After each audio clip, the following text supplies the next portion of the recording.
acara tradisi Satuan Penerimaan Warga Baru dan Serah Terima Jabatan Dandim 0104 Aceh Timur dari pejabat lama Letkol Infantri Tri Purwanto kepada pejabat baru Letkol Infantri Nopi Widianto.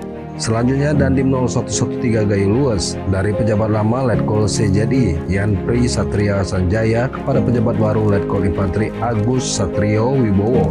Sedangkan pelepasan Kepala Seksi Operasi Kasiop Korem 011 Lilawangsa Mayor Infantri Doni Prastio akan menduduki jabatan baru sebagai Komandan Batalion Infantri dan Unit 11 Karma Bakti.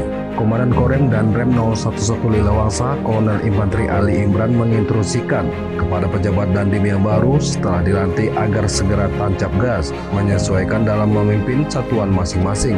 Penegasan itu disampaikan Danrem Ali Imran saat memimpin upacara serah terima jabatan Sertijab 2 Komandan Kodim dipusatkan berlangsung di gedung KNPI Korem Daud Semawe.